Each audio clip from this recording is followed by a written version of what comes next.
আজকে আমার মনটা ভীষণ খারাপ। কেন মন খারাপ সেটাই আপনাদের কাছে শেয়ার করব আজকে। আসসালামু আলাইকুম, আপনারা কেমন আছেন? আলহামদুলিল্লাহ আমি অনেক ভালো আছি। তো আমার মেয়েকে নিয়ে আমি আজকে টিকা দিতে যাচ্ছি, এই জন্যে আমার মনটা অনেক খারাপ। কারণ টিকা দিলে বাচ্চারা তো অনেক কান্নাকাটি করে। জানি না কতটা কান্নাকাটি করবে, তারপরেও যাচ্ছি, দেখি কি হয়।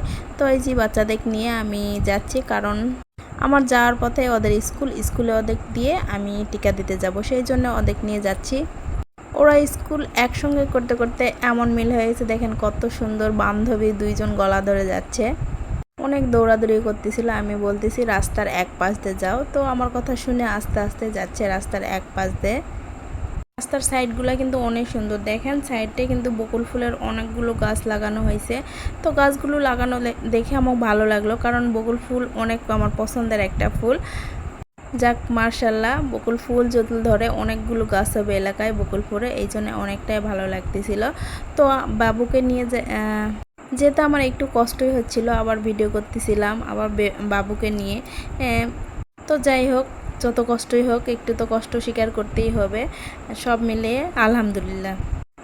তো যাই হোক, এই যে প্রায় চলে আসছি ওদের স্কুলের কাছে। তো বলতেছি এখানে আমরা স্কুল চলে আসছি। যে আচ্ছা ঠিক আছে, তোমরা স্কুলে যাও, আমি আর একটু যাই আমার যেখানে টিকা দিবে বাচ্চা সেখানে। আমাদের গ্রামের রাস্তাটা কিন্তু ভীষণ সুন্দর, হয়তো ভিডিওতে একটু বোঝা যাচ্ছে না নাকি জানি না, তবে বাস্তবে সত্যি অনেক সুন্দর। আর এখানে যে দোকানগুলো দেখতে পাচ্ছেন, আমাদের গ্রামের ছোট্ট একটু বাজার, এটা বাড়ির পাশেই আমাদের। সে বাজারে টুকটাক যা লাগে খরচ করি, যা প্রয়োজনীয় হয়, বেশি লাগলে মানে মেন টাউনে যাই। বৃষ্টি হলে বুঝতেই তো পারতেছেন রাস্তাঘাটের অবস্থা তেমন ভালো থাকে না, তারপরে অনেকটা ভালোই আছে। অন্যান্য জায়গা দেখতেছি অনেক খারাপ পরিস্থিতি, তো সেই তুলনায় আমাদের রাস্তাটা একটু ভালোই আছে। স্কুলের সামনে চলে আসছি, এই যে মুনিমাকার দোকান, একটু ভাবলাম মুনিমাকা খাবো, তারপরে ভাবলাম না বাবুর সঙ্গে আছে, এখন তো খাওয়া যাবে না। এই যে ওদের স্কুলে পাঠিয়ে দিচ্ছি। তো এখানে অনেকগুলো খেলনার জায়গা আছে, ওই খেলনার জন্য আর স্কুলের রুমে না যায়, খেলনার ওই দিক যাচ্ছে। তো একটু বললাম তোমরা আগে স্কুলের রুমে যাও, তারপর ক্লাস করে পরবর্তীতে খেলনা খেলতে আসো, তার আগে না যাও আগে। তো যাই হোক, আমারও কথার মাঝে কোনো ভুল ত্রুটি হলে অবশ্যই ক্ষমা দৃষ্টিতে দেখবেন।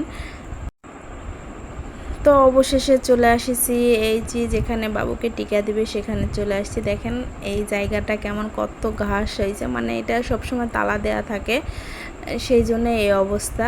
তো এখানে আরও অনেকেই টিকা দিতে আসছে, আমিও আসছি। এই যে আগে বাচ্চাদের দিচ্ছে, তারপরে বড়দের দিবে। তবে এই ছোটো ভাইয়াটা অনেক সুন্দর করে বাবুদের টিকা দেয়, কোনো সমস্যা হয় না। তো বাবুকে টিকা দেওয়ার পর আর ভিডিও করতে পারিনি। সবাই ভালো থাকবেন আর আমার জন্য দোয়া করবেন। আল্লাহ হাফেজ।